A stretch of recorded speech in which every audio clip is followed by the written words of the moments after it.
Et nous sommes dans ce studio avec Régis Le Sommier, grand porteur et auteur de l'ouvrage qui est Le Diable, l'autre ou l'Occident. Gabrielle Cluzel est avec nous, évidemment. Bonsoir, rédactrice en chef du site Boulevard Voltaire et éditorialiste. Et Nathan Devers, qu'on a entendu. Bonsoir. Écrivain et philosophe. D'abord, peut-être un mot quand même sur ce qui va se passer aux États-Unis, parce que ça va avoir forcément des conséquences sur nous. Parce que là, Donald Trump qui revient à la Maison-Blanche, qui revient avec ce succès, entre guillemets, avec ce cessez-le-feu qui a été décroché quand même entre Israël et le Hamas. Donald Trump y est pour quelque chose, peut-être, Régis Le Sommier. C'est sûr.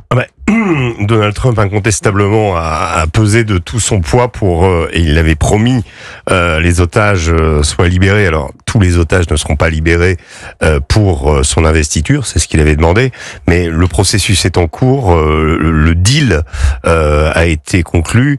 Il avait promis également d'arrêter la guerre en Ukraine en 24 heures chrono. Ça c'est pas encore fait, ça. Un petit peu compliqué, mais en tout cas, il commence avec une victoire. Il commence en fait, si vous voulez, son idée, pour moi, c'était dans l'histoire américaine de marquer les esprits un peu à la manière dont Ronald Reagan avait marqué les esprits le premier jour de son investiture, quelques heures seulement après qu'il ait juré sur la Bible. C'est le moment où un président devient président. Eh bien, les otages à l'époque américains en Iran avaient été libérés. Donc ça avait été fait de Ronald Reagan, celui qui libère les otages, à la différence de son prédécesseur Jimmy Carter, qui était l'homme de l'affaiblissement de l'Amérique et un président dont on dira l'héritage est resté un petit peu en demi-teinte. Là, c'est ce que Donald Trump essaye de faire. Alors, on voit bien Joe Biden aussi et Anthony Blinken un petit peu dire attendez, c'est pas que Donald Trump, oui. On a travaillé avec les équipes de Donald Trump, en particulier Steve Witkoff, qui était donc l'envoyé de Donald Trump au Moyen-Orient. Ce qui est intéressant d'ailleurs, c'est que Steve Witkoff est un magnat de l'immobilier, donc c'est quelqu'un qui est pas tout à fait un diplomate vétéran comme Anthony Blinken. On est déjà dans l'ère Trump, on est plus proche de l'art du deal, selon la formule le titre du livre de Donald Trump, que dans l'Orient compliqué et les diplomates. Mais visiblement, ça a fonctionné. Ça a fonctionné pourquoi? Et je conclurai là-dessus, parce que Donald Trump fait peur. Donald Trump arrive avec un capital électoral, avec une victoire fracassante, il a emporté la Chambre, il a emporté le Sénat, il a tous les pouvoirs, et vis-à-vis de ses adversaires, même les plus acharnés adversaires de l'Amérique, en particulier l'Iran. L'Iran a fait déjà des concessions. Le président iranien a dit qu'il était prêt à rencontrer Donald Trump, et l'Iran a, ajourné les frappes qu'il avait promis de faire sur Israël suite à celles qui avaient été faites par Israël le 26 octobre dernier. Donc on sent que déjà on arrive dans une ère nouvelle dans laquelle l'effet Trump se fait sentir sur Poutine et sur Zelensky. On voit qu'il y a aussi quand Poutine a dit que Trump était un homme courageux à la suite de son comportement après sa tentative d'assassinat. Donc il y a de part et d'autre des déclarations de bonnes intentions, et puis chez Zelensky une manière de dire oui, on va travailler avec Donald Trump aussi, parce que chacun veut se faire bien voir quelque part. Et c'est en effet des choses extrêmement positives, et c'est vraiment le début d'une ère nouvelle, et tout va changer. C'est le début d'une ère nouvelle, tout va changer. Gabrielle Cluzel, c'est intéressant parce que Régis Le Sommier le dit, Sarah Knafo le dit, elle disait en substance, ça va nous contraindre, nous, Français et qui plus est Européens, à bouger les lignes. Vous y croyez ? Je pense que ça va changer la donne, ça c'est évident, durablement. Après, Donald Trump, encore une fois, même s'il peut séduire une partie de la droite ou même toute la droite par son discours extrêmement fort, qui est comparé chez nous, tous les discours très pusillanimes en matière d'immigration, etc., ça c'est tout à fait séduisant pour la droite. Néanmoins, il peut être aussi inquiétant parce qu'il a été élu par les États-Unis pour faire la politique des États-Unis. Et je dois vous rappeler que nous ne sommes pas américains. Et de ce fait, c'est pas les intérêts français qu'il va défendre. Donc ça, il faut quand même le garder bien à l'esprit. Et donc, je crois que dans son plan, je crois qu'il appelait ça choc et stupeur. Moi, j'aime bien. On est toujours un peu on a l'impression que c'est l'inspecteur Harry qui a été élu quand même. C'est choc et stupeur, c'est fort quand même. Choc et stupeur. Voilà. Et bien, il y a par exemple les droits de douane. Voilà. Mais ce que je trouve intéressant dans ce que disait Sarah Knafo, c'est que finalement, cette hégémonie américaine ou cette façon de nous écraser par certains côtés, elle existe depuis bien longtemps. Là, ce que l'on voit, c'est que c'est fait carte sur table, et ça c'est évident. Après, pour le reste, pour la partie internationale qui je crois nous intéresse aussi, vous savez, quand on dit pour faire la paix, le vieux proverbe prépare la guerre, eh bien lui, il est un peu comme, vous savez, ces vieux professeurs, il y a une légende derrière. On dit oulala, il est un peu fou, il est capable de te punir, voilà, de te donner des punitions incroyables, donc tiens-toi, Caro. Et je crois que c'est cette idée-là à l'international. C'est-à-dire qu'on se dit, il est capable de tellement de choses que il vaut mieux qu'on fasse gaffe. Mais maintenant, vous l'avez dit en citant son livre, c'est aussi un homme du compromis, finalement. En tant que chef d'entreprise, vous voyez, c'est de gros chefs d'entreprise. Mais néanmoins, c'est ça, hein, il fait du deal. Voilà. Et donc, c'est pas non plus exterminateur donc, il a plusieurs facettes dans son personnage, et je trouve ça extrêmement intéressant. Moi, je vais être très attentive à son discours, parce que les discours, c'est extrêmement important. Un discours d'investiture. Exactement. Et comme c'est un homme qui est quand même dans le verbe, il sait que le verbe assoit sa légende. C'est un showman, il a le sens du show. Vous le dites. C'est un homme de médias. On se souvient de la phrase de Kennedy, vous savez, pour son investiture, ne pense pas ce que ton pays peut faire pour toi, mais pense à ce que toi tu peux faire pour ton pays. Enfin, il y a des phrases qui sont restées dans l'histoire. Donc on va voir ce qui. Ça s'appelle des punchlines. Et là, en anglais, c'est normal. Voilà, exactement. On doit s'y attendre, Régis Le Sommet, à des punchlines, mais c'est vrai que le discours d'investiture va être très attendu et très écouté. Mais il faut jamais l'oublier que Donald Trump est un New-Yorkais. Un New-Yorkais, il naît avec le média quasiment, c'est instinctif, c'est quelque chose, la mise en scène, la façon de se vendre. Et Donald Trump a toujours été comme ça. C'est un milliardaire qui a fait fortune. On ne va pas revenir sur sa carrière, mais si vous voulez, il a appliqué ça à la politique. Et cette notion, effectivement, de l'entrepreneuriat est très importante parce que c'est quelque chose qui ne fait pas peur aux Américains. C'est une des raisons qui ont fait son succès. Vous savez, il a joué dans la fameuse série The Apprentice, qui ont persuadé les Américains que Donald Trump était un bon businessman, alors qu'en réalité, ce qu'il avait fait était un peu en demi-teinte. Il a été à deux doigts de la banqueroute plusieurs fois. Donc c'était pas un excellent businessman, mais cette télé-réalité en 2016 l'a propulsé, parce que pour les Américains, bien avoir un chef d'entreprise à la tête des États-Unis et qui gouverne leur pays comme une entreprise, ça ne choque personne. Donc on n'est pas tout à fait dans la même culture politique que chez nous, et il y a des choses qu'on va découvrir. Et puis il y a quelque chose aussi qui est de très important chez Trump, c'est cette culture de la survie. C'est ce qu'il a démontré à travers. Il a quand même échappé à 3 tentatives d'attentat. Donc là aussi, on peut penser que un homme qui a vu la mort en face, qui a été blessé, et ça a été vraiment une fraction de quelques millimètres qui lui ont permis que cette balle ne pénètre pas sa tête et qu'il ne meurt pas, fait que je pense que c'est quelqu'un qui, quelque part, a mûri aussi beaucoup par rapport à la précédente mandature où on le trouvait excessif. Je le trouve moins excessif. Parfois, il peut partir dans les tours. Se refait pas, hein, Régis Le Sommet. Mais en moyenne, je le trouve très très méthodique cette fois-ci. Par contre, il a décidé de changer les choses. Il a décidé de s'attaquer à l'état profond. Il a pris des gens qui sont parfois des outsiders, qui ont été des outsiders. Robert Kennedy Jr., Tulsi Gabbard, par exemple, qui sont des gens qui, et même à la tête de la CIA, il va mettre des gens qui sont atypiques, plus, on va le dire, plus loyaux que jugés sur leurs compétences. Mais on verra ce que cette équipe donnera. Mais en tout cas, elle a envie de transformer l'Amérique avec le grand chef d'orchestre aussi, Elon Musk, qui va veiller à la dépense. Et là, ça va être redoutable. Non, mais ça va être redoutable. On verra les conséquences chez nous. Avant de vous entendre, Nathan Dever, je voudrais juste qu'on écoute ce que pensent les Français de Donald Trump. Regardez, écoutez. Moi, il me plaît assez. Puis il est anti-woke, et vous voyez, ce genre-là. Bon, puis Trump, il est pas tout seul à gouverner, puis ça dure 4 ans. Il faut pas non plus s'affoler. Pour moi, il est bien.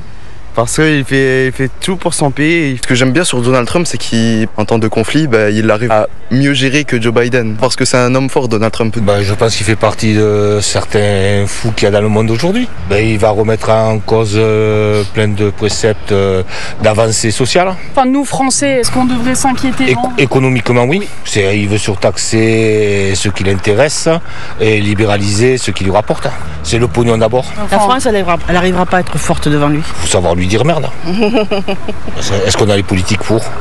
Est-ce qu'on a les politiques pour ? Je ne sais pas, Nathan Devers, pour tenir tête à Donald Trump, c'est compliqué.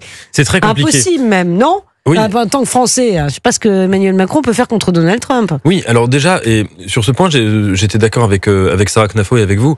En fait, le retrait américain de l'Europe ne date pas de Donald Trump. D'abord, il renvoie à toute une tradition isolationniste très ancrée dans l'histoire des États-Unis, mais même il a été enclenché au XXIe siècle par Barack Obama, qui ne s'est pas particulièrement intéressé à l'Europe, préférant plutôt l'Asie du Sud-Est, et deuxièmement, au moment de la guerre en Syrie, qui avait lâché notamment François Hollande en décidant de ne pas faire les fameuses frappes qu'il devait faire en Syrie parce que la ligne rouge avait été dépassée.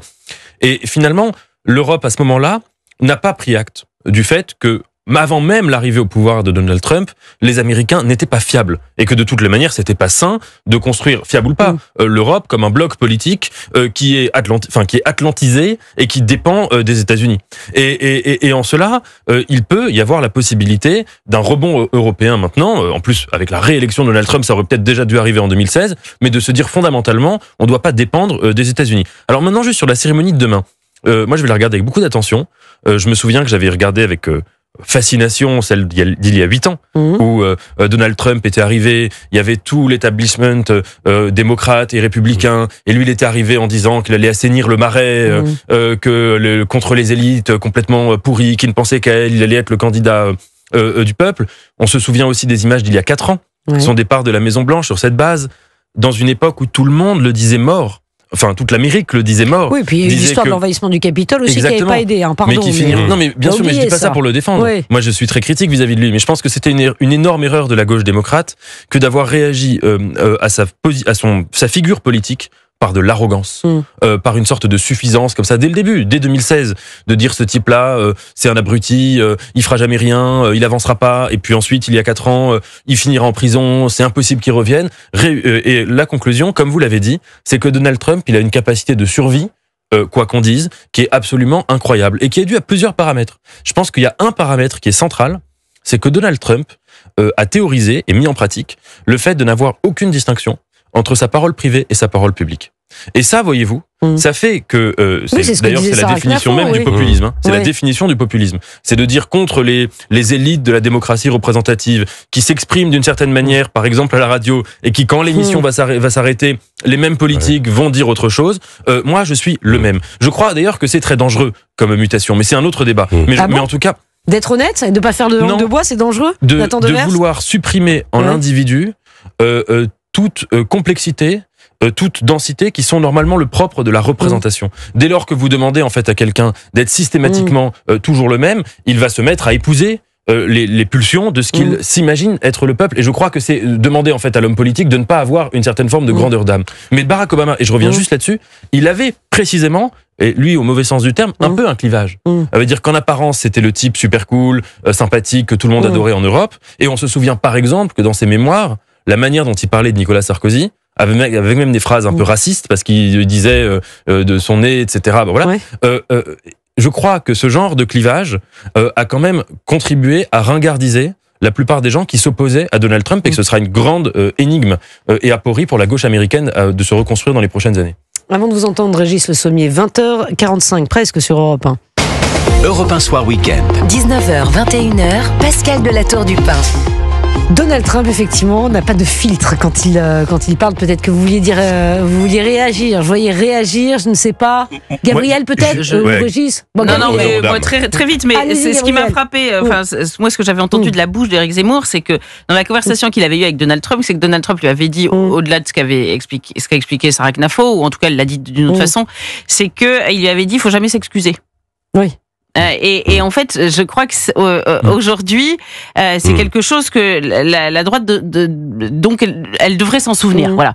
Parce que si à chaque fois vous avez un magistère au-dessus de vous qui vous dit oh là là c'est pas bien, il vous tape sur la tête, t'as quand même dit quelque chose d'un peu excessif, et que vous êtes là à demander pardon, à faire repentance, eh bien en réalité vous devenez illisible. Lui, Donald Trump, c'est il ne s'excuse jamais, et cette règle-là, je crois qu'elle lui a permis d'arriver au zénith. Et puis le deuxième point qui me semble intéressant, c'est que Emmanuel Macron, il parle d'un arc réactionnaire s'agissant de Donald Trump et d'Elon Musk, et contre un arc progressiste. Mais en fait, aujourd'hui, l'arc progressiste dont il parle, c'est un arc progressiste sociétal. Parce que s'il y a un homme de progrès, c'est bien Elon Musk. Pardon, mais qui envoie ses fusées? Le progrès au sens scientifique où on l'entendait autrefois, c'est Elon Musk. Et donc Donald Trump, et donc Emmanuel Macron, je trouve, est complètement contradictoire dans son propos. Il ne ne connaît plus que le progrès sociétal. Bon, alors Régis Le Sommier. Moi, je rajouterais qu'il faudrait, vous évoquiez tout à l'heure le danger que représente Donald Trump pour l'Europe et finalement comment il va secouer le cocotier, on va dire. Moi, j'ai été très surpris. J'ai fait l'été dernier un voyage, un reportage en Hongrie. Je suis allé observer, discuter avec l'appareil conservateur hongrois qui est vraiment le pilier du conservatisme, on va dire, en Europe. À quel point les États-Unis sont présents là-bas, à quel point les conservateurs type MAGA, Make America Great Again, ont depuis longtemps des liens avec ces pays, à quel point aussi ils sont persona grata en Italie chez Giorgia Meloni, et à quel point ils observent l'Europe de façon quasiment à susciter, ou en tout cas à alimenter ou à encourager tous les mouvements qui vont vers une reprise de la souveraineté migratoire des pays, allant évidemment contre l'Union européenne en tant que telle, et on voit bien que ce qu'est en train de faire Elon Musk avec l'Angleterre, en mettant la pression sur Keir Starmer, également sur Emmanuel Macron, on sent bien qu'il y a une volonté, je dirais, et je dis pas de s'attaquer, de détruire l'Union européenne, mais en tout cas, philosophiquement, de s'y opposer et de susciter chez les pays une volonté de reprendre leur souveraineté. Et le modèle que Donald Trump va essayer d'imprimer en montrant qu'il va le faire chez lui, c'est justement la réduction de l'immigration. Alors, ils ont promis un certain nombre de décrets, notamment des premières expulsions à Chicago. Il y a un plan qui est mis en place on day one, le premier jour, et on va voir comment ça va s'articuler, mais une chose est claire, c'est que pendant sa précédente mandature, l'immigration clandestine aux États-Unis, c'était 400 000 personnes par an. Quand Joe Biden est arrivé, tout de suite, c'est monté à 2 millions par an. Donc, si vous voulez, il y avait déjà un effet Donald Trump quand il menaçait de faire le mur. Vous savez, il y a les paroles et il y a les actes. Mais les paroles, parfois, suffisent pour dissuader les migrants en se disant, on va peut-être pas aller aux États-Unis parce qu'on n'y sera pas les bienvenus. Avec Joe Biden, ça a été l'inverse total. Ça a été les frontières open borders, ça a été Kamala Harris qui était censée tenter de faire des accords avec les pays d'origine d'immigration et qui a échoué complètement. Donc bref, les États-Unis étaient devenus une sorte de panier percé, et Donald Trump va insuffler évidemment une politique dans ce sens, et pour l'Europe, ça va devenir un modèle. Donc là, oui, le populisme, c'est effectivement le populisme, c'est effectivement une philosophie, une manière de voir la politique, mais évidemment qu'en Europe, ça va être regardé, et ça ne va pas du tout dans le sens ni d'Emmanuel Macron, ni d'Ursula von der Leyen, évidemment. Oui, c'est vrai qu'effectivement, ça va secouer le cocotier, Nathan Devers. C'est vrai que ça va être observé. Est-ce que nous allons emboîter le pas aux États-Unis, notamment sur la question migratoire? Oui, bien sûr, et je pense que c'est le point majeur, en fait. C'est-à-dire qu'il puisse y avoir qu'il y ait des divergences économiques, d'intérêts entre les États-Unis, tel ou tel pays européen, c'est une évidence absolue. Mais plus fondamentalement, comme vous l'avez dit, il y a une opposition, une sorte d'affrontement politique entre deux conceptions de la démocratie. Celle qu'incarne notamment Donald Trump, il n'est pas le seul sur la planète, et celle qu'incarnent les progressistes européens, et quand on parle de progressistes, pas au sens technologique, mais au sens sociétal. La première conception, c'est d'estimer que la démocratie, c'est la volonté générale. Et ça, c'est la conception vraiment trumpienne. Ça veut dire, si vous avez une majorité de citoyens qui est pour ceci ou pour cela, ça doit faire force de loi. Et donc, précisément, vous pouvez à partir de là estimer que le droit à l'avortement, on recule si les citoyens sont pour reculer là-dessus. Et la deuxième conception, celle qui est pour l'instant encore dominante en Union européenne, c'est d'estimer qu'avant la volonté générale, ce qui fait la démocratie, c'est la séparation des pouvoirs, c'est l'état de droit, et c'est donc le primat des droits individuels inaliénables. Et que par exemple, même si vous avez, imaginons, 80% de Français qui étaient pour supprimer l'avortement, ou pour rétablir la peine de mort, ou pour ceci ou pour cela, eh bien, vous ne pouvez pas y toucher. Et cet affrontement, et évidemment la question des minorités est centrale. Parce que si vous êtes dans cette deuxième lecture, eh bien vous estimez que les minorités, leurs droits doivent être respectés et posés comme ça de manière absolue. Et je crois que vraiment, c'est cette guerre qui est une guerre avant tout philosophique, une guerre idéologique profonde qui est au cœur de tous les affrontements et de toutes les ingérences qu'il peut y avoir du côté d'Elon Musk ou de Donald Trump en Angleterre, en Hongrie, ailleurs et en Allemagne. Alice Weidel, interviewée par Elon Musk lui-même. On sent bien qu'il y a une volonté de mise en orbite de l'AfD en Allemagne, qui est une composante évidemment qui va se rapprocher du courant conservateur trumpien. Mais du reste, pour se défendre, nous parlions de ce danger économique, la seule façon de se défendre de la façon de faire nouvelle, c'est d'adopter la même. Si vous voulez, c'est de lever le pont-levis et baisser la herse. Sinon, ça ne fonctionnera pas. Si nous restons sans réaction et que nous continuons avec notre mode de pensée d'avant face à Donald Trump, naturellement, nous adopterons le même genre de fonctionnement. Sinon, nous serons morts, évidemment. Ça paraît évident. Moi, ce qui me frappe quand même, c'est que je voudrais revenir là-dessus parce que je trouve quand même très tartuffe toutes ces déclarations sur Elon Musk, cette grande internationale réactionnaire qui sera en train de se monter, de l'AfD aux États-Unis, en passant par Meloni, etc. Mais on va pas se mentir quand même. Si Elon Musk, il avait été progressiste au sens sociétal du terme, mais tout le monde s'en serait foutu. Mais largement. Tout le monde s'en est foutu de George Soros pendant des années. Et tout ce qui s'est passé sur Facebook, cette censure, nous en parlions la semaine dernière, sur lequel on n'avait aucune prise, aucune. Mais tout le monde trouvait ça génial. Donc, si vous voulez, il y a un moment, il faut sortir de ça. Tout ce qui indispose aujourd'hui ce que l'on appelle communément nos élites, eh bien, c'est que ça ne va plus dans leur sens. Mais sinon, c'était le mode de fonctionnement tout à fait inverse qui était en place. Si je peux me permettre, par exemple, imaginons s'il y avait eu, s'il y avait une sorte d'internationale de droite très conservatrice en Europe, en Occident. Je veux dire, moi, ça me dérangerait pas. Je trouverais ça logique que les partis de droite fassent alliance, par exemple sur la question migratoire ou sur d'autres questions. C'est pas du tout ça pour moi le sujet. Ça a l'air d'être le sujet. Le sujet, c'est qu'il s'attaque à une certaine forme de conception, pour moi, de la démocratie. Et que là, on n'est pas dans la même chose. Si c'était juste un homme de droite qui mène des combats de droite et qui essaie d'avoir une influence à droite, je veux dire, c'est pas en soi, c'est pas un sujet. Reagan était dans cette perspective. Là, par exemple, on parle beaucoup de la montée de l'antisémitisme en Europe. Et en France. Elon Musk, à plusieurs reprises ces dernières années sur Twitter, il a fait des tweets, vous pouvez vérifier, pour soutenir tous les gens qui en France étaient condamnés pour antisémitisme et avaient leur compte Twitter qui se faisait fermer par antisémitisme, des antisémites français, je parle pas d'antisémites américains, par exemple. On pourrait prendre la question d'autres minorités, les trans, quand Donald Trump est réélu, vraiment vous pouvez vérifier, j'en suis absolument certain, je l'ai revérifié hier et ce week-end. Sur les trans par exemple, Donald Trump arrive en pouvoir, qui fait tout de suite des déclarations sur les trans dans l'armée, je ne sais quoi, etc. Donc là vous n'êtes pas sur une question droite ou gauche, et que la droite ou la gauche puisse exister, s'affronter, et que la droite existe, je veux dire, c'est tout à fait normal et sain dans une démocratie. Je ne crois pas qu'on puisse accuser Donald Trump ni Elon Musk d'être antisémite. Pardon, je peux vous dire, ce que je vous dis est factuel. Elon Musk, c'est peut-être sa différence avec Donald Trump, est un libertarien. Donc, étant libertarien, il pousse à l'excès, justement, la liberté d'expression, jusqu'à peut-être cautionner des gens qui ont vu leur compte supprimé. Je pense que c'est plutôt dans ce niveau-là que une caution de l'antisémitisme. Je ne crois pas.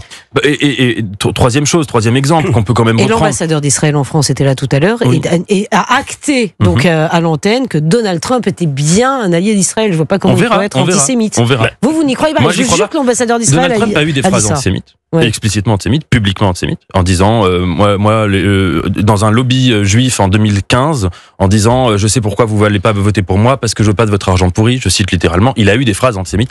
Ensuite, il est devenu allié d'Israël, on verra comment ça se finira. Mais pardon, mais pas dire qu'il est devenu allié d'Israël. Donald Trump a été l'architecte du retour de l'ambassade d'Israël, du déplacement de l'ambassade américaine à Jérusalem, ce qui est une caution, je dirais, qui était au cœur d'Israël. C'est celui qui a mis sur les fonds baptismaux, grâce à son gendre Jared Kushner, les accords d'Abraham qui ont permis à certains pays arabes de nouer des liens avec Israël, c'est-à-dire une sorte de normalisation d'Israël. Et d'ailleurs, je pense qu'il va réutiliser cette base des accords d'Abraham pour essayer justement de concrétiser, d'aller plus loin, évidemment, avec la question des Palestiniens qui était peut-être moins importante et trop peu importante dans les précédents accords d'Abraham, mais ça va être, on peut pas dire que Donald Trump ayant fait ça, il soit c'est peut-être le meilleur allié d'Israël, peut-être. On verra. Moi, je suis pas. C'est marrant parce que vous le dites depuis 2 jours, là, Nathan. De toutes les manières, Donald Trump n'est pas. Si vous regardez son premier mandat,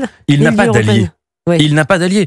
Quand il a lâché les Kurdes, qui ont combattu l'État islamique, c'était ses alliés et il les a lâchés, totalement lâchés. Et d'ailleurs, c'est l'Europe qui est plutôt venue en soutien et notamment Emmanuel Macron à ce moment-là. La France, elle lâche beaucoup de monde aussi. Bien sûr, mais il y a d'autres pays. Non, mais moi, on verra. Mais je ne suis pas sûr que les alliances avec Donald Trump soient forcément. Non, mais mais sur la question de l'antisémitisme, moi je sais pas, je suis pas au courant de ce dossier-là, donc ça vous appartient, mais que Elon Musk n'ait pas supprimé le compte Twitter de tel ou tel cinglé, c'est possible, j'en sais rien, je vous l'accorde, je ne sais pas.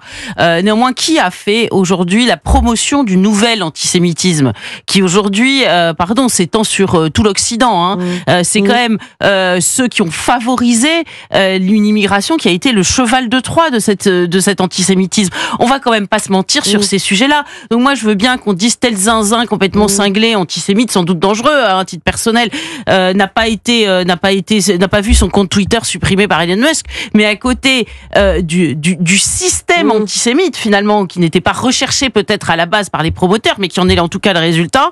Eh bien, je trouve que c'est tout à fait peanuts. Enfin, interrogeons-nous sur les raisons de l'antisémitisme aujourd'hui en Occident. Tous ceux qui ont favorisé les mouvements migratoires, qui ont interdit ceux qui s'y opposaient de parler, notamment sur Facebook. Enfin, moi, je vais vous raconter, sur Boulevard Voltaire, je me suis souvenu, on avait été censuré parce qu'il y avait le mot identitaire sur un titre. Ah bon ? Vous savez, il fallait pas parler. Oui, et on se le disait à la rédaction, il faut plus mettre identitaire sur un titre, sinon l'article va sauter, il va être supprimé. Le mot identitaire, c'était l'époque où, vous savez, les identitaires mettaient et que l'article du reste soit positif ou négatif. Je sais pas, il y avait un algorithme qui supprimait les articles sur les identitaires.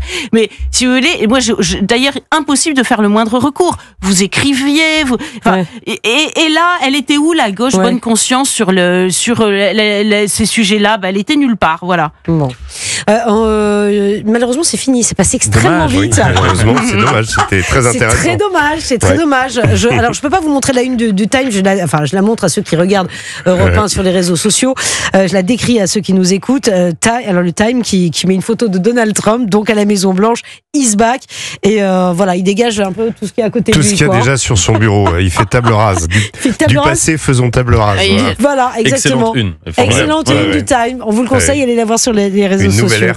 Une nouvelle ère commence. Merci beaucoup en tout cas. Merci à vous. Régis Sommier, Gabriel Cluzel, Nathan Devers d'avoir été avec nous.